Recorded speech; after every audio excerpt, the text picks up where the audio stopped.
Poor corner kick. Cleared easily there by Stuart Munro. It was Derek Dubček coming all the way across to take it too.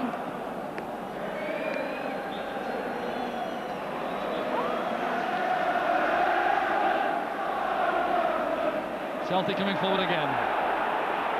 Jankowski trying to find McStay. He has to be quick in the recovery. Wallace looking for Jankowski. Peter Grant. Fine effort that from Peter Grant. He had the briefest glimpse of the ball. John Brown's clearance not entirely decisive. In came Grant, the ball rising all the way. Yeah, it's a very good strike from Peter Grant. John Brown just fails to clear his lines here, and it drops lovely for him just to come on to. It's a very, very good strike, but just slightly too high. It'll be a nice time for a goal for Celtic, that, John, a minute from half-time. So the first half drawing to a close with Celtic on the attack again. Here's Tommy Coyne. Sideways to Jankowski. Here's Joe Miller. There's a great chance for Celtic. 1-0 to Celtic. Tommy Coyne and Joe Miller both claim the goal. Tommy Coyne set it up. Look at the pass here from Jankowski. Brilliantly wide there to Joe Miller. He has the shot. It gets away from Chris Woods, and it's Tommy Coyne who claims the goal. Actually, it's a great little move, and once again, when a team has passed the ball about, Jock, they've got through. Joe Miller's hit a great shot. It's actually a very good save from Chris Wood, but full marks to Tommy Coyne. He didn't give it up, and he saw the thing through. 7th goal of the season for Tommy Coyne. It could prove to be by far the most crucial. There's the scoreline now. Celtic leading by 1-0. That goal coming in the final minute of this incredible first half. Joy there for Billy McNeil. Clearly anxious to hang on to this lead until half-time. To let him have the chance to settle his players down again. There's Paul Elliott's clearance. Rangers trying to hit back swiftly. Teams frequently at their most vulnerable just after they've scored. The referee Brian McGinley keeping a close eye on things. There have been some stoppages. He's checking his watch now. What a dramatic end to the first half. And the whole main stand has come alive across from us as the Celtic supporters celebrate. Here's Stuart Munro for Rangers. Looking for Johnston. It's headed away by Dubček. Chris Wallace miskicked that altogether. Grant turns it to safety. The referee still checking his watch. The half-time whistle will go at any second. He's played 90 seconds extra already in the first half.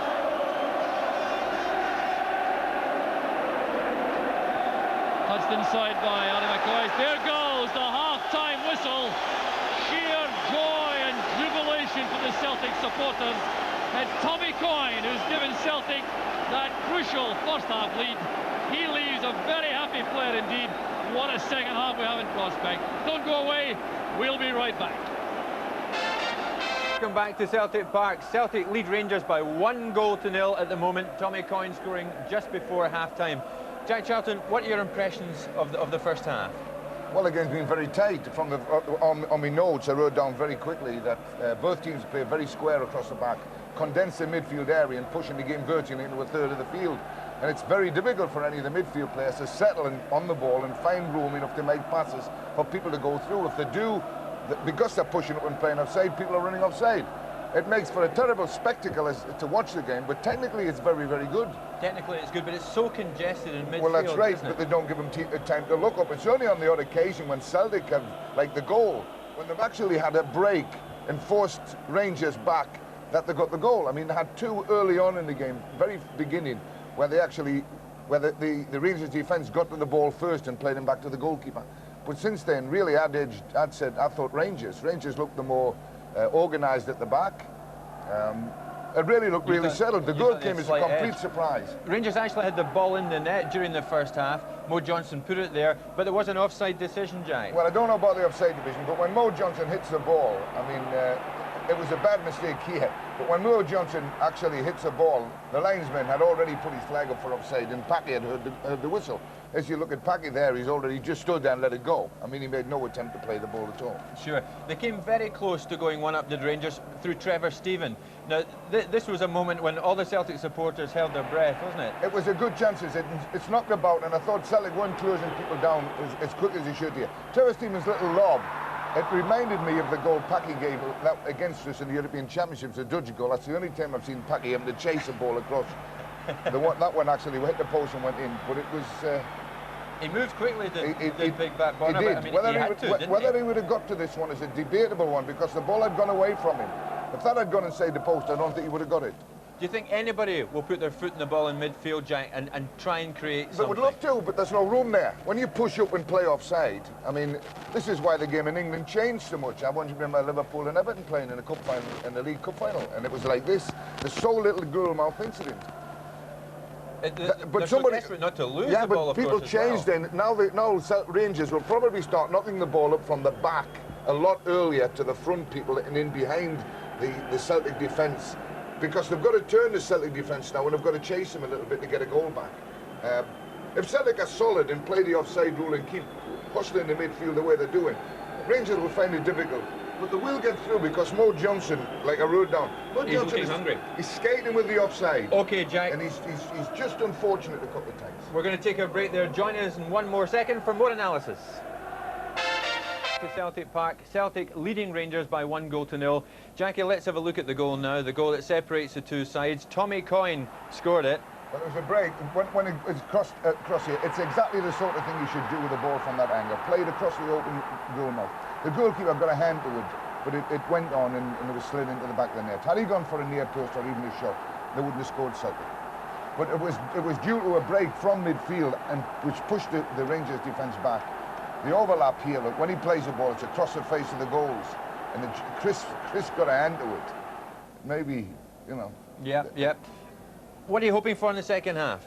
Well, I think Rangers have got to push on a little bit now. They've got to get a goal back, and I think they'll probably knock the ball in behind a little bit more. Now they've lost Walters, it's going to be a bit more difficult for them, because Walters is one of those players who can find room on the left-hand side or anywhere, which is where you'll find room on the flanks this half, who can knock the ball in for people like Mo Johnson to get after. Without him, we've got to see.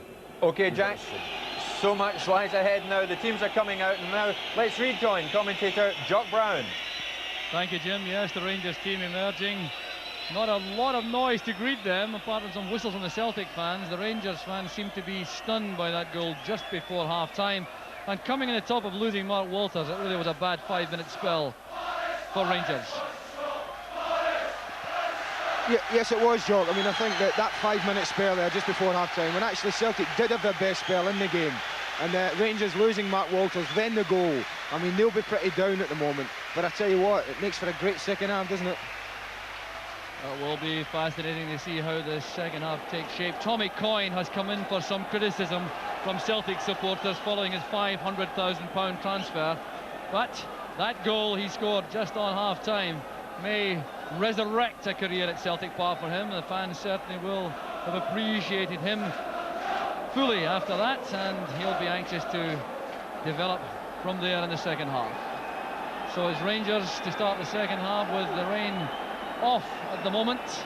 Don't think it's too far away, but it's dry overhead at the moment, and Rangers will have to start with a bang, I reckon, in the second half. They're a goal behind. Chris Vinicum is the replacement for Mark Walters. Here's Tommy Coyne. And now McStay to Dubček. Celtic, same time, will be very anxious to settle on this lead in the opening 10 to 15 minutes of the second half. I'm sure they'll play it very tight that period to make sure they don't give Rangers any encouragement. There's Johnston not able to develop anything on the far side, so Celtic's throw. Turned away by Brown. Well, this sort of start to the second half will certainly be suiting Celtic.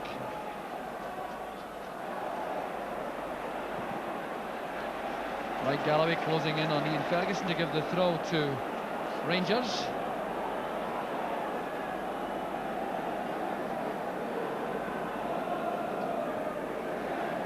Trevor Stevens' header. Here's McCoist.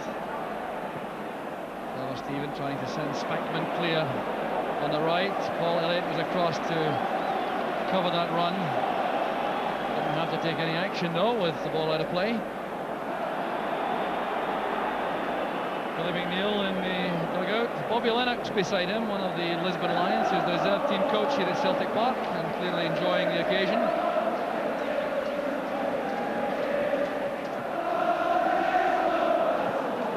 Checked, challenged hard by Johnston. Long ball for Butcher to chase. Ensuring he didn't have to play it. Giving the throw to Gary Stevens.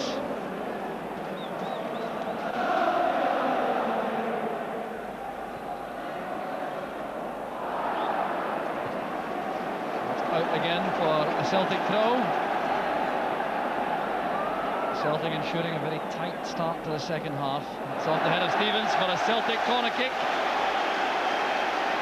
And a burst of applause from the Celtic supporters. Chris Wood's organising his defence now.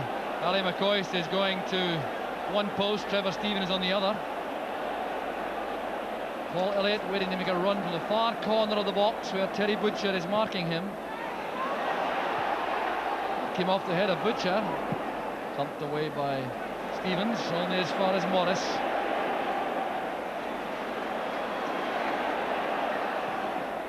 Grant to McStay, trying to get away from Vinicombe. Galloway trying to force his way past McCoist. He's won a free kick for obstruction. It's been a good little start to the second half for Celtic, Jock. They've immediately get right back in Rangers territory, and it's exactly what they would have wanted to do. And referee Brian McGinley at this stage indicating to Peter Grant and Joe Miller that he is checking time. Here's Miller's free kick. Too high for Elliott, with Butcher challenging him. Galloway's header. Here's Rangers now in the break with Ian Ferguson. Sending McCoy's clear in the inside left channel. It's Joe Miller who's back defending. And the clearance won by Butcher. Here's Vinicombe. Back it goes from Miller to Bonner. Well, that break from Ali McCoy is perhaps the first sign that he's not fully 100% fit. Maybe he didn't look his usual sharp self. You would normally expect Ali to get away in a situation like that, and perhaps the ground may be having an effect on that pelvis injury.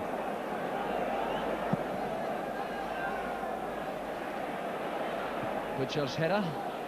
There's Mike Galloway. They'll check to Galloway. Well, a rather hopeful ball forward by Terry Butcher. Celtic really have taken a good grip at the start of the second half.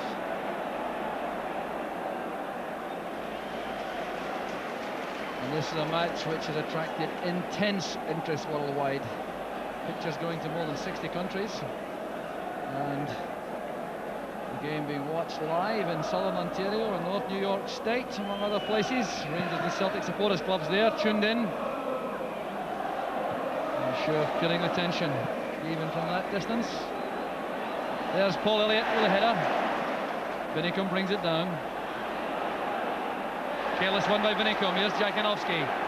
Galloway free on the left. Coyne calls for the ball in the middle. Well, Galloway's not at all pleased with himself. Promising opening there for a second. It was Vinicombe who made the mistake, allowing Jakinowski to set up Galloway on the left. Now Coyne was calling for the ball in the middle, and a wasted effort.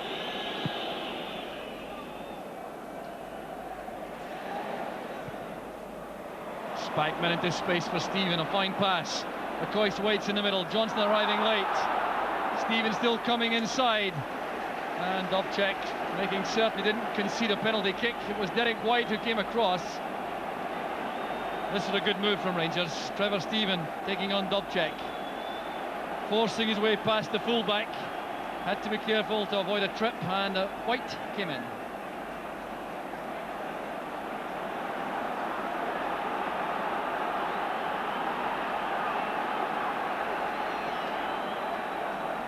Trevor Stephen with the corner kick.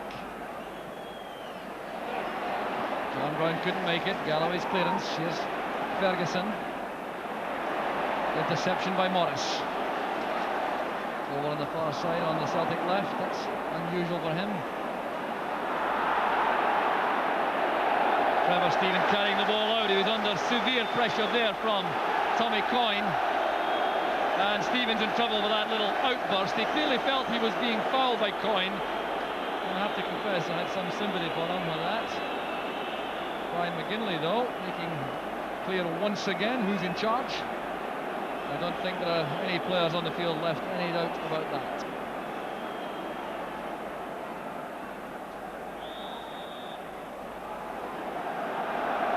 Foul committed there by Coyne. It looks to me as if Rangers have decided to push Trevor Stephen wide on the right where Jock. They've brought Ian Ferguson in alongside the other lad in midfield, and they've pushed him wide on the right. The Spikeman's header. Snapshot from Stephen. Helped to his feet, in fact, by Elliott. There's Spikeman, joined in the centre of midfield now by Ian Ferguson. Elliott and Butcher together. There was Trevor Stephen with a long-range effort, trundling wide.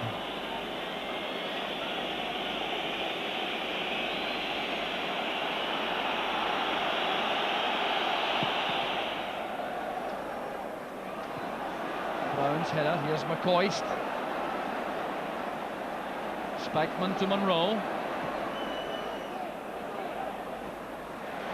Well, Paul Elliott's had a commanding match in the heart of that Celtic defence.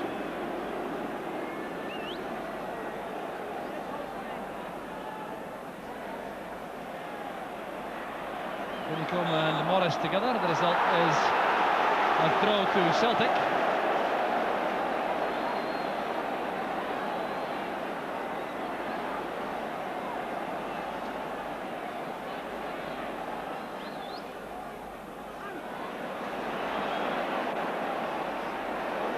Brown resisting that challenge from Grant.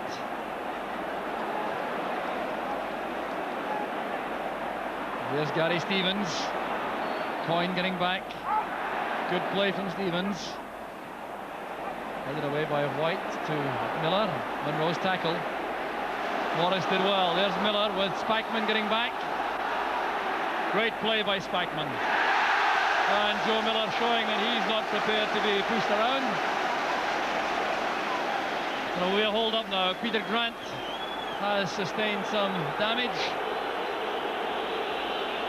Nigel Spikeman showing total commitment.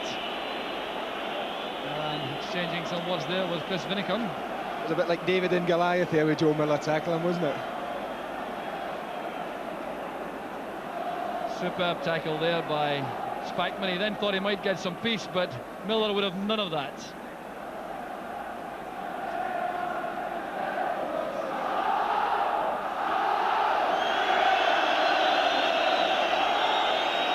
So Peter Grant is back on his feet.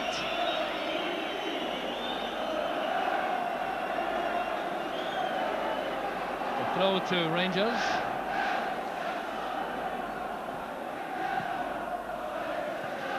Elliott. Butcher's header. Here's Joe Miller. And Morris. Coyne is offside.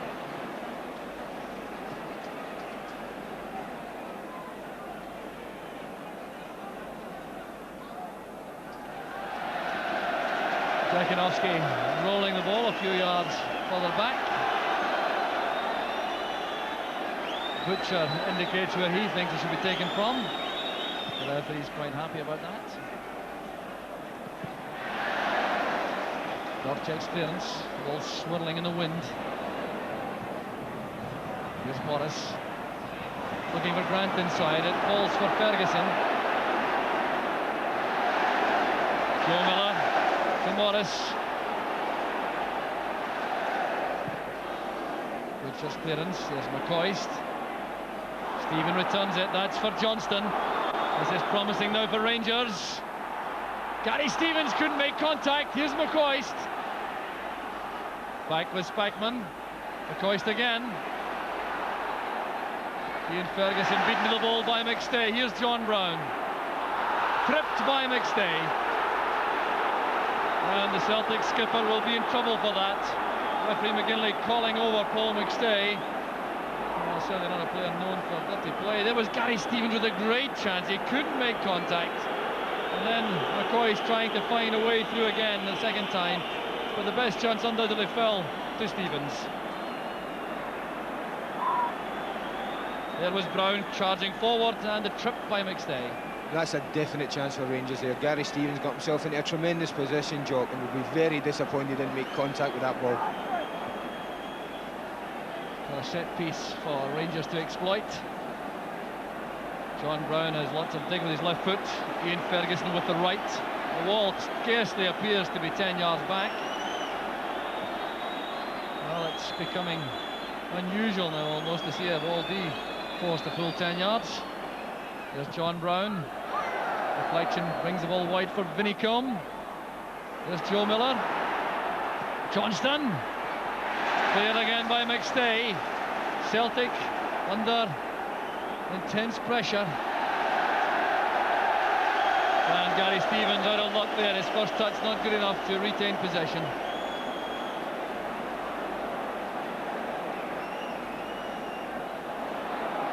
Coyne being carefully watched by Stuart Monroe. Good tidy piece of defending again by Monroe.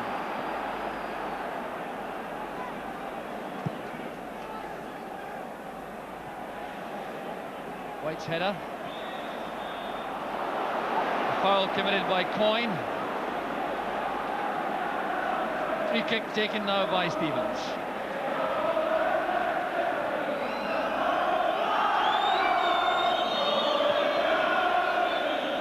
Up goes Butcher. Headed away by White. Here's Miller, waiting for Morris to make his run. Finnegan has stayed with Morris.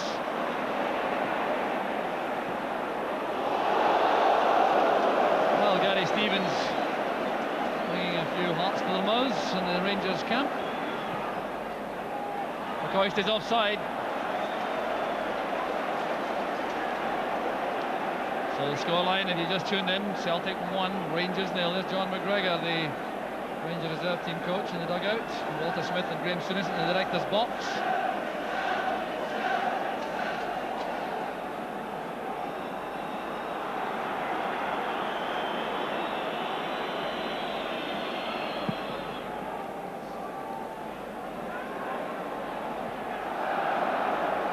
Back with Dubček. Tackle was made by Stevens. Good play by White.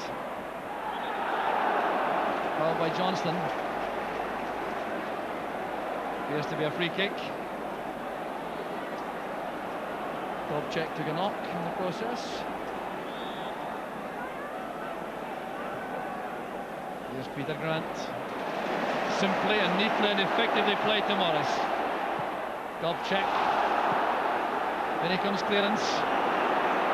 There's Spackman and McCoy is peeled off to the left now, attacking Paul Elliott. Oh, another sign perhaps that McCoy is not 100% fit. Well, I think it's getting to the stage now where I think Rangers quite possibly might be thinking of making a change, Jock. They don't look at the moment as if they're going to get a goal. Certainly not in the recent few minutes, and I think they've got the ideal man in Davy Dodds, obviously, sitting on the bench, a man who scored many crucial goals. And there's trouble here for Peter Grant. He's being booked for time wasting. That's a clear indication of referee McGinley. Grant, of course, helping the Celtic team to settle things down and keep the time ticking on. The ball is out of the danger area as possible, but he's been booked for his trouble that time.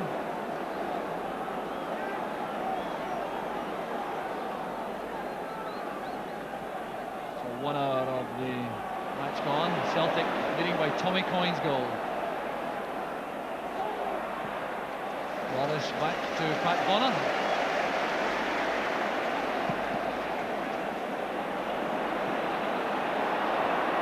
In control again from Stevens, allowing Galloway to link with Coyne. Butcher running into trouble. Here's Coyne now, the chance for Celtic, trying to release that for by Galloway, and Brown took him out of the play late. The play rages on. The referee saw nothing amiss there. Tommy Coyne is still getting to his feet, rather unsteady as Joe Miller gets back to help again in defence. Clutching his left shoulder there, Tommy Coyne.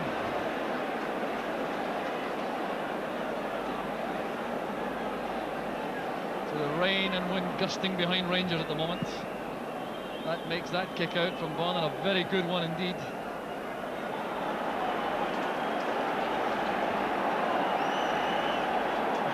So the throw will be taken by Dobchek.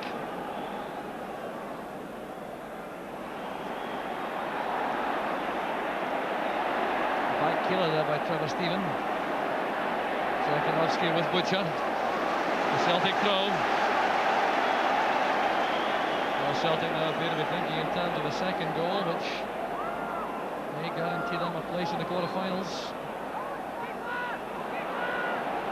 Stevens helps it along to Woods. Well, Rangers have certainly made alterations in their formation, particularly with Stephen and Ferguson in midfield. They're also switching McCoist and Johnston around in front. No sign they found the key to unlock the Celtic defence as yet. Here's Nigel Spackman trying again though. Now Johnston. Vinny come free on the left. Tackled by Grant. They helped it on. Now a chance is on for Celtic on the break. Joe Miller, he has Coyne and Jakinovsky up. Chris Morris is also going in support. Miller tells him to wait. Well, an indication there that Miller's content to retain possession and waste some time rather than set up an attack, and that really is surprising with so long to go. It is. The game is now taking the type of shape that Celtic will enjoy, Jock, and the fact that Rangers have got to push forward and take a bit more chances. And that'll suit Celtic, who'll look to catch him on the break as they did then. But I think a bit more positive is needed from Joe Miller.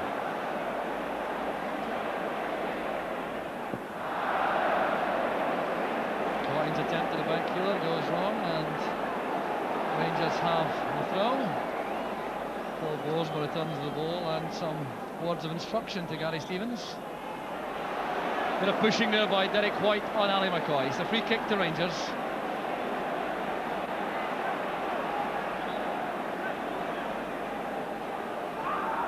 Trevor Stephen over the ball. Move to the flank to find more room, I think, for Rangers. Off Elliott's head. Here's Joe Miller again doing another good job. Bringing the ball from defence. Going inside Vinicum. Held off by Spackman, and he's brought down by Paul McStay. Peter Grant exchanging angry words with Spackman and with McCoist. But it's Paul McStay who's going to be in trouble for this tackle on Nigel Spackman. That's the second one Paul's had in about the last 5 or 6 minutes. He got warned about 5 or 6 minutes ago, and I don't think the referee had any option really but to caution him there. Not a bad tackle, Jock, but I think as he'd just been warned, that was the natural reaction. So the entire Celtic midfield has now been cautioned. Galloway, Grant and McStay. Stuart Munro with a free kick. Came off Jakinovsky again, he wasn't 10 yards back, and here's Celtic on the break with Coyne. And off the ball, another incident takes place. Peter Grant has gone down inside the Celtic half. Back on his feet now, Peter Grant, but he went down in mysterious circumstances once again. He certainly was his own worst enemy a few moments ago when he exchanged some very angry words with some Rangers players.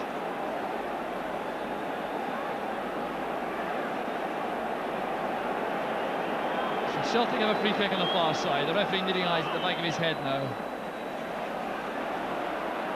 There's Grant. Miller. Well tackled by Munro.